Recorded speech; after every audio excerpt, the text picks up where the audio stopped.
Assalamualaikum warahmatullahi wabarakatuh. Sahabat semua, di video kali ini kita akan menyaksikan kisah penuh makna, syarat pesan kehidupan, dan dibalut nuansa spiritual yang menggugah hati. Cerita ini akan membawa kita menelusuri peristiwa demi peristiwa yang tak hanya menggetarkan jiwa, tapi juga membuka mata akan kekuatan kebenaran dan takdir ilahi. Mari kita ikuti alur ceritanya dengan seksama, karena setiap detiknya menyimpan pelajaran berharga yang sayang untuk dilewatkan. Jangan lupa untuk subscribe, like, dan share channel ini agar semakin banyak orang yang merasakan hikmah dari kisah luar biasa ini. Malam itu di Ciganjur terasa berbeda. Angin berhembus pelan, seakan membawa kabar dari masa depan. Langit gelap tanpa bintang, dan suasana di halaman rumah Gus Dur begitu hening, hanya terdengar gesekan dedaunan bambu yang menari di tiup angin. Di beranda, lampu pijar kuning temaram menerangi sosok Gus Dur yang duduk di kursi kayu tua, dengan senyum khasnya yang seakan menyembunyikan ribuan rahasia. Di hadapannya, cangkir teh panas mengepulkan aroma harum, bercampur wangi rokok kretek yang selalu menemaninya. Beberapa santri duduk melingkar di hadapan beliau.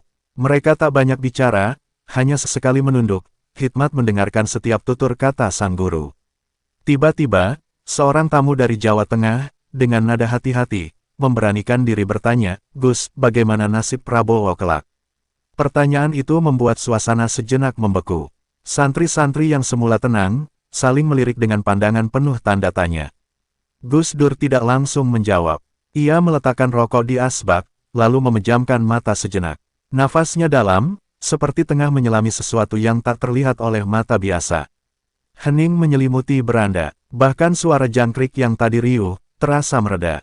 Perlahan, bibirnya bergerak, mengucap kalimat yang seolah datang dari alam lain, dia akan jadi presiden, tapi hanya sebentar. Ucapan itu membuat bulu kuduk beberapa orang yang hadir meremang. Seolah angin yang bertiup malam itu berubah menjadi dingin menusuk tulang.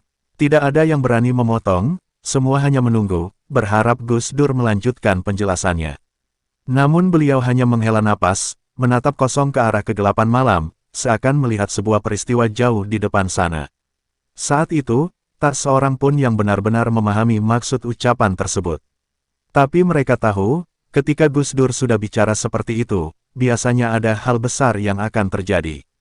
Malam sunyi di Ciganjur itu pun menjadi awal dari sebuah ramalan yang kelak akan menggema di seluruh negeri. Setelah kalimat itu terucap, Gus Dur kembali meraih cangkir teh dan meneguknya perlahan. Suasana di beranda semakin sunyi, hanya terdengar detak jarum jam tua di ruang tamu. Beliau menunduk sebentar, lalu menatap para tamu dengan sorot mata yang dalam, seolah sedang menimbang kata. Bukan rakyat yang akan menjatuhkannya, tapi keadaan, ucapnya dengan nada yang nyaris seperti bisikan, namun cukup untuk membuat semua orang yang hadir merasa ada sesuatu yang berat menekan dada mereka. Seorang santri muda yang duduk di dekat pintu mengaku melihat mata Gus Dur berkaca-kaca, walau bibirnya tetap tersungging senyum tipis. Tidak ada penjelasan panjang, hanya satu kalimat tambahan yang keluar dengan pelan namun tegas, badai itu datang dari dalam, bukan dari luar, dan ia tak bisa dihindari. Kalimat itu menggantung di udara, seperti kabut pekat yang menyelimuti kepala setiap orang yang mendengarnya.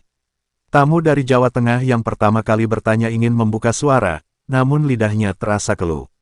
Hatinya bergemuruh, mencoba memahami maksud dari badai yang dimaksud. Di sisi lain, para santri merasakan hawa dingin menjalari tengkuk mereka. Malam itu, angin yang bertiup membawa aroma tanah basah, tapi juga membawa beban berat yang tak terlihat.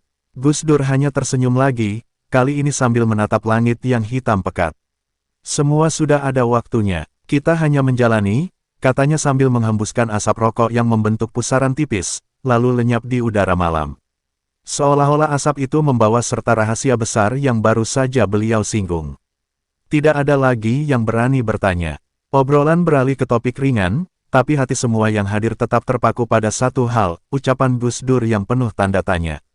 Malam itu, Ciganjur menjadi saksi lahirnya sebuah isyarat yang belum ada seorang pun mampu menafsirkan sepenuhnya, namun akan terus menghantui mereka di tahun-tahun mendatang. Setelah kalimat itu terucap, Gus Dur kembali meraih cangkir teh dan meneguknya perlahan. Suasana di beranda semakin sunyi, hanya terdengar detak jarum jam tua di ruang tamu. Beliau menunduk sebentar, lalu menatap para tamu dengan sorot mata yang dalam, seolah sedang menimbang kata. Bukan rakyat yang akan menjatuhkannya, tapi keadaan, ucapnya dengan nada yang nyaris seperti bisikan, namun cukup untuk membuat semua orang yang hadir merasa ada sesuatu yang berat menekan dada mereka. Seorang santri muda yang duduk di dekat pintu mengaku melihat mata Gus Dur berkaca-kaca, walau bibirnya tetap tersungging senyum tipis. Tidak ada penjelasan panjang, hanya satu kalimat tambahan yang keluar dengan pelan namun tegas, badai itu datang dari dalam, bukan dari luar, dan ia tak bisa dihindari. Kalimat itu menggantung di udara, seperti kabut pekat yang menyelimuti kepala setiap orang yang mendengarnya. Tamu dari Jawa Tengah yang pertama kali bertanya ingin membuka suara, namun lidahnya terasa keluh. Hatinya bergemuruh, mencoba memahami maksud dari badai yang dimaksud. Di sisi lain, para santri merasakan hawa dingin menjalari tengkuk mereka. Malam itu, angin yang bertiup membawa aroma tanah basah, tapi juga membawa beban berat yang tak terlihat. Gus Dur hanya tersenyum lagi, kali ini sambil menatap langit yang hitam pekat. Semua sudah ada waktunya, kita hanya menjalani, katanya sambil menghembuskan asap rokok yang membentuk pusaran tipis, lalu lenyap di udara malam. Seolah-olah asap itu membawa serta rahasia besar yang baru saja beliau singgung. Tidak ada lagi yang berani bertanya. Obrolan beralih ke topik ringan, tapi hati semua yang hadir tetap terpaku pada satu hal, ucapan Gus Dur yang penuh tanda tanya. Malam itu, Ciganjur menjadi saksi lahirnya sebuah isyarat yang belum ada seorang pun mampu menafsirkan sepenuhnya, namun akan terus menghantui mereka di tahun-tahun mendatang. Setelah kalimat itu terucap, Gus Dur kembali meraih cangkir teh dan meneguknya perlahan. Suasana di beranda semakin sunyi, hanya terdengar detak jarum jam tua di ruang tamu. Beliau menunduk sebentar, lalu menatap para tamu dengan sorot mata yang dalam, seolah sedang menimbang kata. Bukan rakyat yang akan menjatuhkannya, tapi keadaan, ucapnya dengan nada yang nyaris seperti bisikan, namun cukup untuk membuat semua orang yang hadir merasa ada sesuatu yang berat menekan dada mereka. Seorang santri muda yang duduk di dekat pintu mengaku melihat mata Gus Dur berkaca-kaca, walau bibirnya tetap tersungging senyum tipis. Tidak ada penjelasan panjang, hanya satu kalimat tambahan yang keluar dengan pelan namun tegas, badai itu datang dari dalam, bukan dari luar, dan ia tak bisa dihindari. Kalimat itu menggantung di udara, seperti kabut pekat yang menyelimuti kepala setiap orang yang mendengarnya. Tamu dari Jawa Tengah yang pertama kali bertanya ingin membuka suara, namun lidahnya terasa keluh. Hatinya bergemuruh, mencoba memahami maksud dari badai yang dimaksud. Di sisi lain, para santri merasakan hawa dingin menjalari tengkuk mereka. Malam itu, angin yang bertiup membawa aroma tanah basah, tapi juga membawa beban berat yang tak terlihat. Gus Dur hanya tersenyum lagi, kali ini sambil menatap langit yang hitam pekat. Semua sudah ada waktunya, kita hanya menjalani, katanya sambil menghembuskan asap rokok yang membentuk pusaran tipis, lalu lenyap di udara malam. Seolah-olah asap itu membawa serta rahasia besar yang baru saja beliau singgung. Tidak ada lagi yang berani bertanya. Obrolan beralih ke topik ringan, tapi hati semua yang hadir tetap terpaku pada satu hal, ucapan Gus Dur yang penuh tanda tanya. Malam itu, Ciganjur menjadi saksi lahirnya sebuah isyarat yang belum ada seorang pun mampu menafsirkan sepenuhnya, namun akan terus menghantui mereka di tahun-tahun mendatang. Waktu berjalan, tahun-tahun berganti, dan ucapan Gus Dur perlahan terkubur di bawah riuhnya panggung politik. Orang-orang lebih sibuk membicarakan pemilu, koalisi, serta perebutan kursi kekuasaan. Malam sunyi di Ciganjur yang pernah menyimpan isyarat misterius itu hampir tak lagi dibicarakan, seakan hanyut bersama sejarah yang terus bergerak. Namun, sebagian santri yang hadir malam itu tetap menyimpan ingatan itu di sudut hati, seperti kitab tua yang jarang dibuka namun tak pernah dilupakan. Hingga suatu hari, saat Prabowo benar-benar duduk di kursi presiden, bisik-bisik itu kembali berembus. Di warung kopi pinggir jalan, di pengajian desa, hingga di ruang-ruang diskusi para tokoh, cerita lama itu dibangkitkan lagi. Ada yang membicarakannya dengan nada penasaran, ada yang dengan wajah tegang, dan ada pula yang menyebutnya hanya kebetulan belaka. Namun, semakin sering dibahas, semakin banyak orang yang mulai mencari makna dari badai yang pernah disebut Gus Dur. Seorang tokoh sepuh di Jombang bahkan mengaku mendengar langsung malam itu. Aku ada di sana, aku dengar sendiri, ujarnya dengan tatapan yang jauh. Ia mengulang kata demi kata yang pernah keluar dari mulut Gus Dur, lalu menutup pembicaraan dengan gumaman, kalau ini memang waktunya, berarti kita akan melihat sesuatu yang besar. Ucapannya menambah api rasa ingin tahu di kalangan masyarakat. Media sosial pun ikut mengipasi bara cerita itu. Potongan video lawas Gus Dur, meski samar dan tak lengkap, beredar disertai narasi yang beragam. Ada yang meyakini ini adalah pertanda takdir, ada yang menertawakannya sebagai isapan jempol. Namun, tak bisa dipungkiri, perhatian publik mulai tertuju pada kemungkinan bahwa ramalan itu sedang bergerak menuju kenyataan. Dan di tengah hiruk-pikuk itu, mereka yang pernah melihat tatapan Gus Dur malam di Ciganjur tahu satu hal, beliau jarang berbicara tentang masa depan seseorang dengan nada seberat itu. Ramalan itu mungkin telah lama terlupakan, tapi kini ia bangkit kembali, siap menjadi bayang-bayang yang mengikuti setiap langkah presiden yang baru saja memulai pemerintahannya. Sejak hari pertama menjabat, Prabowo sudah disambut gelombang tantangan.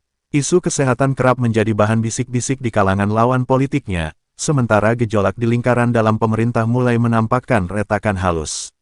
Beberapa keputusan strategis menuai kontroversi, dan para pengamat mulai menyebut bahwa badai besar tengah mengintai di cakrawala kekuasaan. Suasana politik terasa seperti langit yang mendung berat, menunggu kilat pertama menyambar.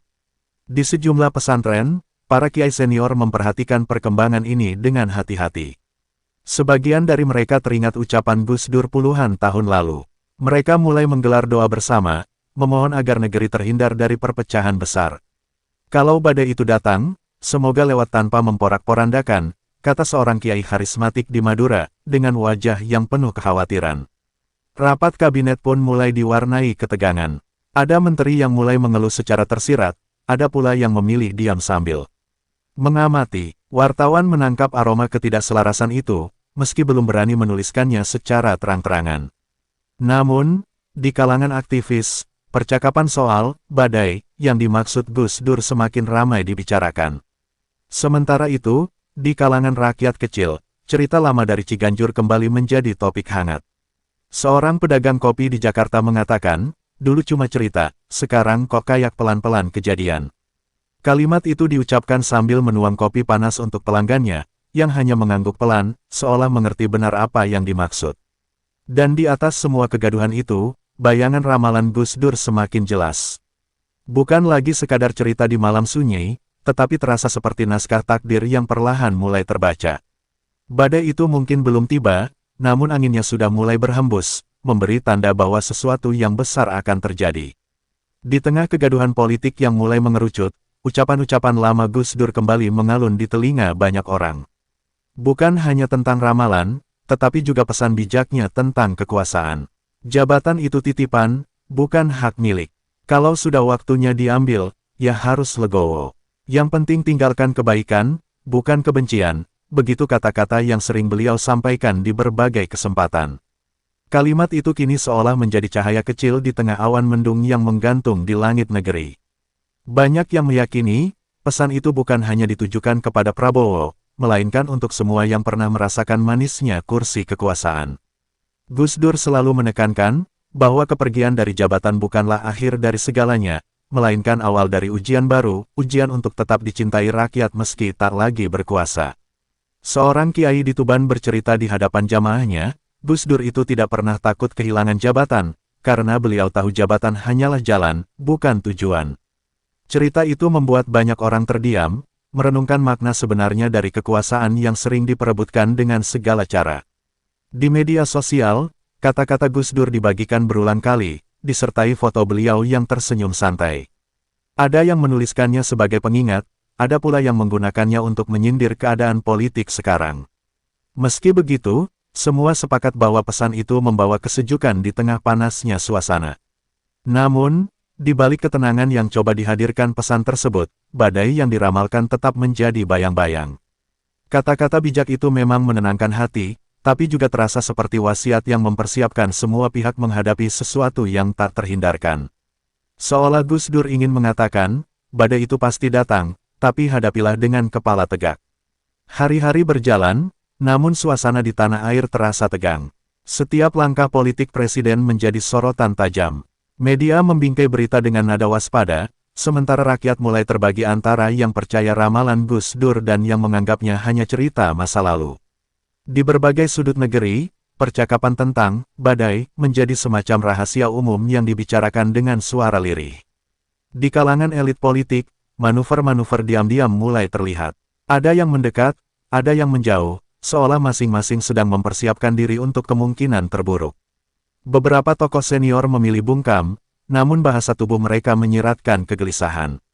Seakan mereka tahu, waktu yang dimaksud Gus Dur mungkin sudah semakin dekat. Sementara itu, rakyat biasa hanya bisa menunggu. Di warung kopi, tukang ojek, hingga pedagang pasar, semua membicarakan tanda-tanda yang mereka anggap sebagai petunjuk. Sebagian percaya bahwa badai itu akan datang dengan cepat, sementara yang lain beranggapan ia akan tiba secara perlahan namun pasti, menggerus fondasi kekuasaan dari dalam. Di tengah ketidakpastian itu, sosok Gus Dur kembali hadir dalam ingatan banyak orang. Senyumnya yang hangat, tawanya yang khas, dan ucapannya di malam sunyi Ciganjur seolah menjadi gema yang terus berulang di telinga mereka. Kata-katanya bukan lagi sekadar ramalan, melainkan seperti garis takdir yang sedang bergerak menuju titik puncak. Dan kini, semua mata menatap ke depan, menunggu apakah badai itu benar-benar akan menghantam, atau justru hanya lewat sebagai awan gelap yang membubarkan diri. Namun satu hal pasti, malam ketika Gus Dur mengucapkan ramalan itu tidak akan pernah terlupakan, karena dari sanalah cerita ini dimulai, dan mungkin juga akan menemukan akhirnya.